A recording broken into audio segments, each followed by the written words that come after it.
All right, this video is going to be a very quick one, and it's basically literally coding. It's not function calling.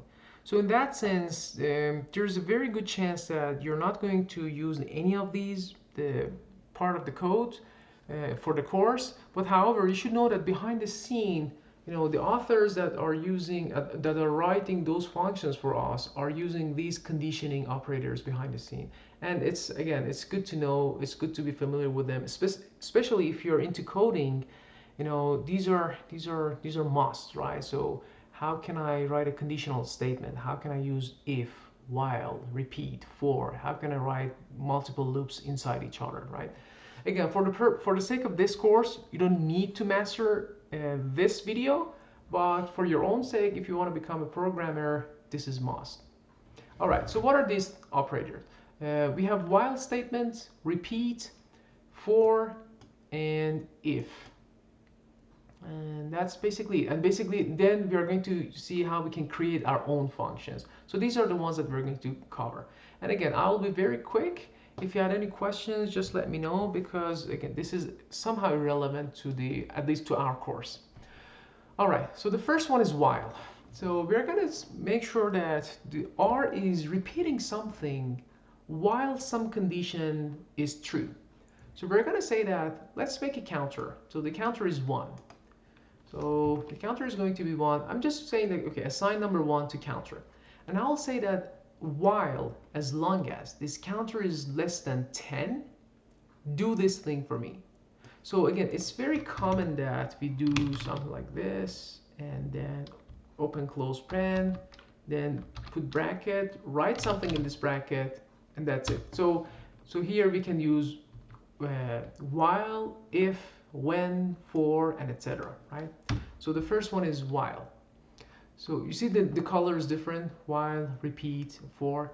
And the formatting in R is something like this: while, open close parenthesis, something is true, do something, and then close that operation for me, right? So what do you expect to see? The counter is 1. The compiler goes to line 157, says that if counter is less than 10, what's the answer? We already assigned counter is equal to 1. So yes, 1 is less than 10. So do this. Print counter. So what is counter? 1. Go to next line. Now counter is equal to counter plus 1. So 1 plus 1, 2. Go back. Look at the statement. Counter is 2. Is it less than 10? Yes. So repeat. Print 2. And go to number 9. 9 is less than 10? Yes. 9 plus 1, 10. And then repeat. 10 less than 10? No. And then loop, close the loop, come out, right? So basically, if I run these 3 lines together, what's the answer? 1, 2, 3, 4, 5, 6, 7, 8, 9. Does that make sense? So if I write equality here, oops, sorry. I need to, oops, less than or equal. Well, I can make it 11 to make sure that, oops, it goes from 1 to what's going on? Sorry, give me a sec. Let me close this. The reason, oh, I see. The reason is that the counter is already was 11, so I have to reset the counter to 1 and then run it again. So it's 1 through 10. Okay. All right. So this is while. The rest of them are very similar, but for different purposes, we use each of them specifically. So that was while. The next one is repeat. So for example, I have a vector hello and loop, and count is 1. You'll see why do we need that one. So in a vector v, what do we have? Hello and loop. In count, what do we have? Number 1. So we say repeat this thing. Print v. What is v? Hello loop. And count is equal count plus 1. And then we're saying that if count is greater than 5, then break. So basically we are saying that repeat these things 5 times. Hello loop, hello loop, hello loop, hello loop, hello loop. Does that make sense? We're doing it 5 times. So this is another way of coming up with a loop. Then the next one is for. This is the most useful way of looping things. And it's very it's intuitive. So we use for. We say for, and index, we usually show it with I indicator. For I in something. So remember, if I just run this part, what do I get? 1 through 5, right? So basically it says that for I in 1, 2, 3, 4, 5 in this thing, in this vector, do the following. Print, I'm going to use a function. This is paste. Paste is a function that I'm putting two strings together. And I say that we are in number I. So if I run this line, we are in number 1, we are in number 2, we are in number 3. So each time that I goes through the loop, it automatically update and look at the next one. So the first time it's running, I is 1. The second time, I is 2. The third time, I is 3. Until it goes to the last part of the I, which is 5, right? And the thing that we are going through in the loop is very flexible. It can be also characters. So for instance, I can say for I in this vector, it's the vector is character, two characters, right? A and B. What do you expect to see if I run this 3 lines? It's going to say we are in number, well, it's not number, then it's going to be A, then B, right? So let's see, right? A and B. So it's very flexible. I can use any of the functions that we're familiar with. So we can say sequence of 1 through 10 by steps of 3. Let's see what we get, right? Does that make sense? 1, 4, 7, 10. Again, 4 is very powerful. And then finally, if statements. I think you guys are all familiar with if statements. We have nested if, so if, else if, else if, else if. We can have as many as these else if as we want. So we can have, we call it nested if. So let's say, again, let me give you a preview of our statistics review. Again, we're going to see these things later on in the future, but again, this is just a preview. Imagine I'm using a function, it's called rnorm. So our norm is going to generate a random number with the, let's say, sample size of 1. Well, let's say 10 of, give me 10 of them. The average is 0, the standard deviation is 2. So it's randomly generating 10 numbers from normal distribution with the average 0 and standard deviation 2, right? So let's say this is my x. X is one number, drawn from normal distribution with average 0, standard deviation 2. What is that number? Okay, by the way, if I run it every time, I get different numbers, right? Because it's a random generator, right? So the number is minus 1.4. I can write it in nested if. I say, so here's, for your reference as an example. This is one of the, I guess, most comprehensive versions. If x is greater than 1, do this. Tell me that answer is greater than 1. Else, if x is greater than minus 1, tell me it's between minus 1 and 1. Else, otherwise it's going to be less than minus 1. So here, if I run all these things, so what do I expect to see? Your x is minus 1.4. So if I run this, the answer is going to be less than minus 1. Now let's come up with another x. Oh, it's between 0 and 1, right? So if I now run this if, I'll get between minus 1 and 1. But you get the idea. So this is if. And then finally, to conclude this short video, let's talk about functions.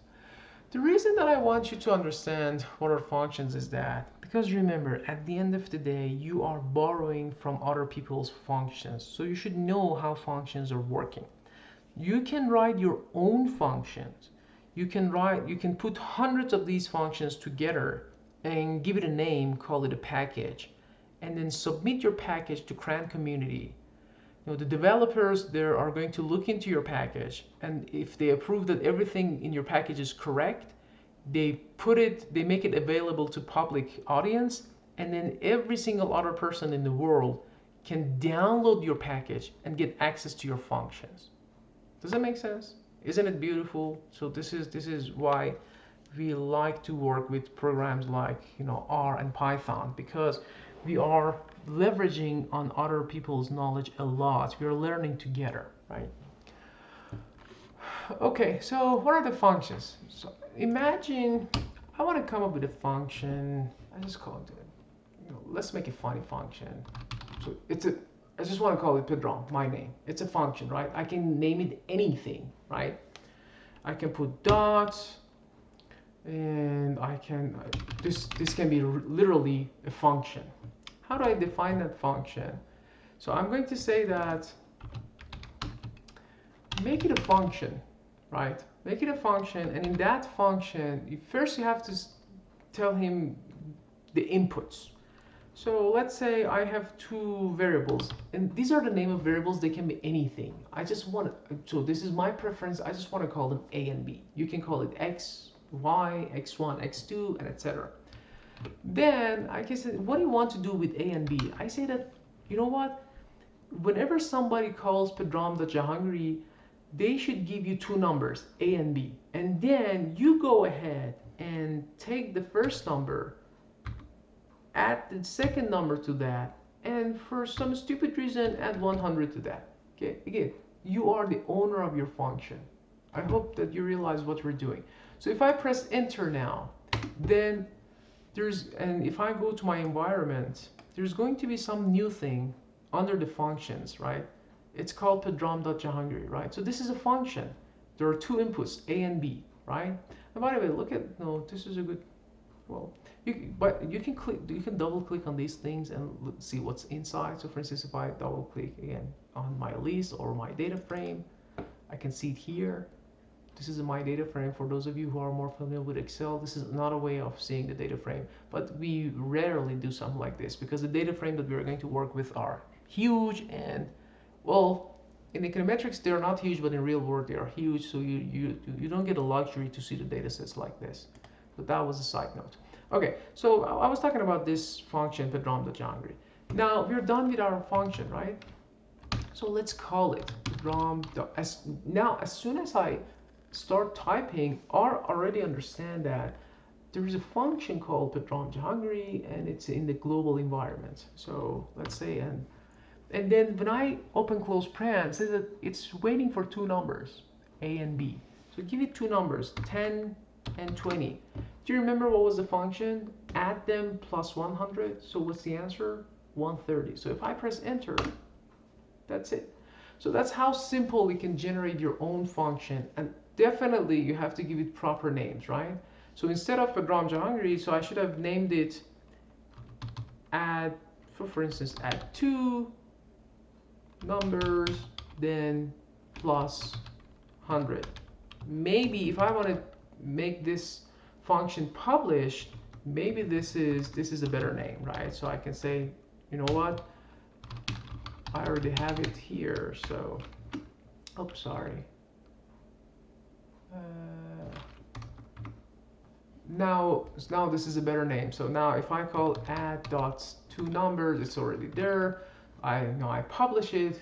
Everyone who is working with my function knows that. So the name of the function add two numbers plus 100. So if I give it 1 and minus 1, the answer is going to be 100, right? So that's the whole purpose of why we use functions, why we should know how it works. Because when you want to read other people's function, you should be able to read inside the function. So for instance, if I do Pedram.Jahangiri, oops, we don't need, I tend to. If you don't use the paren, because when I use open close paren, it's waiting for something, so it says that you're missing the first element. So, but if you don't use open close paren, it tells you what is inside the function. It says that, okay, it's a function, it's taking two variables, add them together, and add 100. Okay, so let's look at another function. So for instance, I call it my add function plus 3. Again, you can name it anything, right? It's a function taking three variables and add three of them and add the number 3 to that. So let's run it, and then let's run this line. So what is the answer to this line? Pause the video and think about it.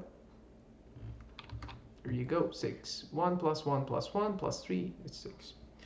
All right, so hope you enjoyed this tutorial. Now the next one is going to be the last one in the introduction to basics of R.